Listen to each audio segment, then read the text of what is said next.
Hi everyone! So welcome again to my vlog, and for today's video, today is my day off kaya naisip ko na puntahan ulit dito si ate sa condo niya kasi wala naman akong gagawin ngayong araw. So bali, same situation and same transportation. Galing pa ako dyan ng Pasay City sa apartment ko from Taft Avenue to Cubao Station, so it will take 30 minutes nga pala yung biyahe. And since nakailang pabalik-balik na nga ako dito sa condo ni ate, so medyo na familiar ko na yung lugar dito sa Cubao. And since medyo familiar na nga ako sa way and the area, so ako na lang nag-insist kala ate na ako na lang pupunta through Grab para hindi na sila maabala pa. So fast forward na nga, bali nag-prepare na kami dyan ng aming mga sarili and then yung mga susuotin namin kasi ito nga pala yung araw ng schedule na pagpunta namin sa bar. And hindi ko rin tanda kung nasabi ko nito sa previous vlog ko last time na pupunta talaga kami sa bar. So dati pa talaga namin tong pinaplan since nung nasa Japan pa si ate. And now this is it. After 1 month of planning and waiting na pumunta sa bar, finally nandito na rin kami sa reality. So ayun na nga, nagpe-prepare na kami dyan and inaayusan na din ako dyan ni ate, but I'm not really sure kung ito ba talaga yung blue dress na susuotin ko kasi masyadong formal. So what I did is dinaan ko na lang muna siya sa TikTok para makapag-decide ako kung ito ba talaga yung pinaka-final na pwede kong suotin. So ayun na nga, hindi talaga ako sure sa susuotin ko dyan. Then I finally decided na palitan ko na lang yung susuotin ko since may iba pa naman akong extra na pwedeng suotin that time. And of course, after I remove and change this outfit, I need to flex this through TikTok account kasi sayang naman yung aura ko ng mga time na yan.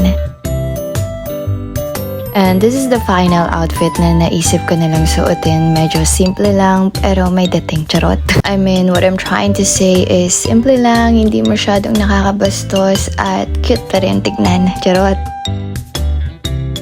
And after the preparation, we finally decided na gumora na kasi umabot na kami dyan ng 10 PM. Well, actually, bar lang naman to. So, anytime, pwede kaming pumunta ng bar. So, nandito na nga kami sa elevator. Bali, flex ko lang muna itong outfit nila Ate Jen and Ate DJ na sobrang ganda. So, bali, nag-book na lang pala kami dyan ng sasakyan kasi hindi nga pala available si Dex na mag-drive sa sasakyan kasi may pasok pa siya sa school kinaumagahan. So, medyo malapit lang naman yung bar na pinuntahan namin. Maybe around 20 minutes if I'm not mistaken. Pero I know malapit lang siya. And now we're here in front of the bar. So bali nag-standby pa nga pala kami dyan ng mga ilang minutes pa bago pumasok kasi sabi ni Ate DJ medyo maaga pa daw. And if you're asking guys kung saan bar kami pumunta, nandito nga pala kami sa G-Side Tomas Marato and this is located sa Quezon City. And since this is the first time na pumunta dito sa bar sa Pinas, so I'm not really familiar with this place, pero sabi ni ate ito ang isa sa pinaka-expensive na bar dito sa Pinas. So bale 2,000 per person ang entrance kapag gusto mong pumunta dito sa bar, pero sobrang worth it naman kasi ang dami nilang pakulo. And aside sa mga expensive na alcohol na meron dito, meron ding masasarap na menu and also meron kang mapapanood ng mga live shows and live dancing. So bali wala pang masyadong tao ng mga time na yan, parang feeling ko mangilan-ngilan lang kaya medyo nakapag-take ako dyan ng mga photos and videos. And medyo napaaga nga talaga kami ng mga time na yan kaya wala kaming naisip gawin kundi mag-TikTok and mag-take ng mga photos and videos habang inaantay yung mga ibang kasama pa namin.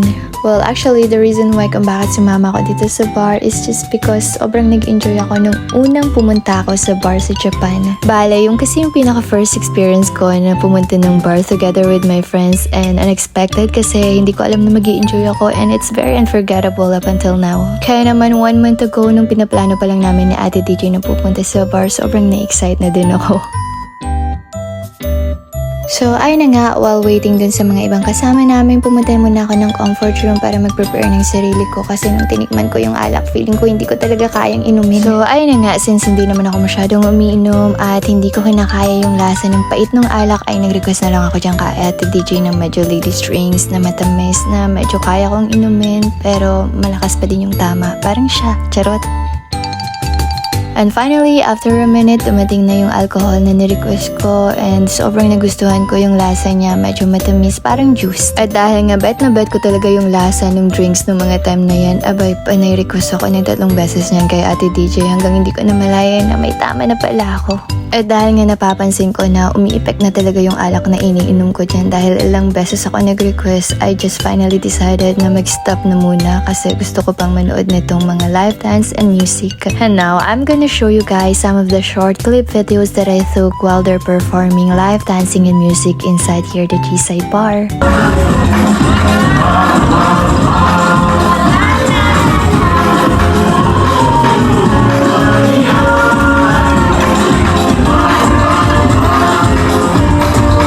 So ayun na nga, very short clip videos nga lang pala yung pinakita ko sa inyo kasi hindi na ako masyadong nakapag-take ng mga videos yan. Medyo hindi ko na rin kinakaya ng mga time na yan. And after how many hours of enjoying and drinking a lot of different alcohols inside the bar, we finally decided na umuwi na. Well actually, medyo lasing na din talaga kami ng mga time na yan pero sobrang nag-enjoy naman kami. Hanggang dito na lang muna. Bye!